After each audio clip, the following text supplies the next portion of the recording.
안녕하십니까. 오늘은 조국신당이 조희대 탄핵소추안과 사법개혁 방안을 국민께 보고드리는 중요한 시간입니다. 그래서 비상대책위원회와 끝까지 간다 특별위원회가 함께 보고드리겠습니다. 먼저 조희대 탄핵소추안을 보고드립니다. 지금 사법부를 향한 국민적 분노의 본질은 조희대 사법부에 대한 총체적 불신입니다. 사법부가 제대로 내란을 단죄할 수 있을지 믿지 못하는 상황까지 왔습니다. 상권 분립의 한 축인 사법부의 신뢰가 완전히 무너졌습니다. 사법부의 위기는 곧 대한민국 민주주의의 위기입니다. 대법원이 자초한 이 위기는 조희대 대법원장의 대선 개입에서 비롯되었습니다. 이 문제를 최고법원이라는 이유로 어물쩍 넘어간다면 사법부의 신뢰 회복은 불가능하고 사회적 갈등은 증폭될 것입니다. 이제 소모적 상황을 끝내야 합니다. 국민이 원하는 사법개혁의 시간으로 전환해야 합니다. 대법원은 이재명 후보의 사건을 검토하기도 전에 이미 파기환송할 결심을 한 상태였습니다. 대통령 당선이 유력한 대선 후보의 자격 박탈을 시도했고, 나아가 대선 후보 등록일을 넘겨서 내란 청산을 주도할 민주진보 진영이 대선 후보를 등록할 수 없는 지경으로 몰아넣으려 했습니다.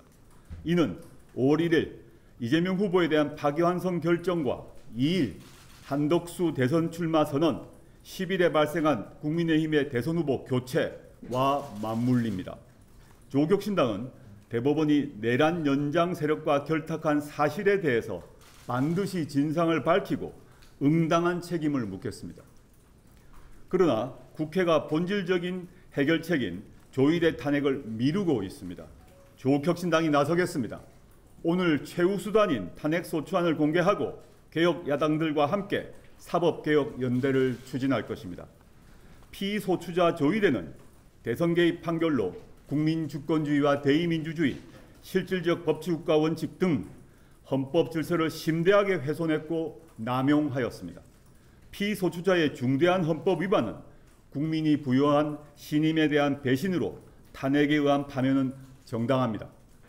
조국신당은 조희대 대법원장을 파면하고 사법부가 독립성과 국민 신뢰를 회복하는 결정적 계기를 만들겠습니다. 구체적 탄핵 소추 사유는 서왕진 원내대표가 보고드리겠습니다. 다음으로 사법개혁 방안을 말씀드리겠습니다. 조국신당은 대한민국 사법부를 조희대 없는 대법원, 직위원 없는 재판부로 개혁하겠습니다. 국민 위의 오만한 엘리트 권력을 국민 아래의 겸손한 봉사자로 되돌리겠습니다. 조국신당의 사법개혁 원칙은 국민 인권 보호와 민생 중심 개혁입니다. 첫째, 국회 사법개혁특별위원회 즉각 구성을 재차 제안합니다. 개혁의 때가 있습니다. 검찰개혁과 속도를 맞춰야 합니다. 바로 지금이 적기입니다. 올해 연말로 시간을 못 받고 주요 사법개혁부터 매듭지어야 합니다. 둘째, 대법원장의 지휘를 받지 않는 독립된 감찰기구의 설치입니다. 직위원 판사를 보호하는 폐단을 원천 봉쇄해야 합니다. 죄를 지은 판사가 징계를 받는 상식적인 재판부가 만들어져야 합니다. 셋째, 법원 행정처를 폐지하고 사법행정위원회를 신설하겠습니다. 법원 정치화의 원인은 제왕적 대법원장제입니다. 국정감사를 통해 많은 국민이 생중계로 확인했습니다. 대법원장의 오른팔 역할을 하는 법원행정처를 폐지하고 사법행정위원회에 대법원장의 사법행정권을 이관해야 합니다. 독선적이고 폐쇄적인 밀실재판을 영구히 추방해야 합니다. 그래서 판사들이 본연의 임무인 공정한 재판만 집중하는 시스템을 안착시키겠습니다. 넷째, 소비자법원과 노동법원을 신설해서 경제민주화를 이루겠습니다. 법과 판결은 사회적 약자의 편에서 작동해야 합니다. 평범한 국민이 대법원의 갑질로 쓰러져서는 안 됩니다. 소비자법원과 노동법원을 통해 특권과 기득권에 기울어진 민생운동장을 바로 세우겠습니다.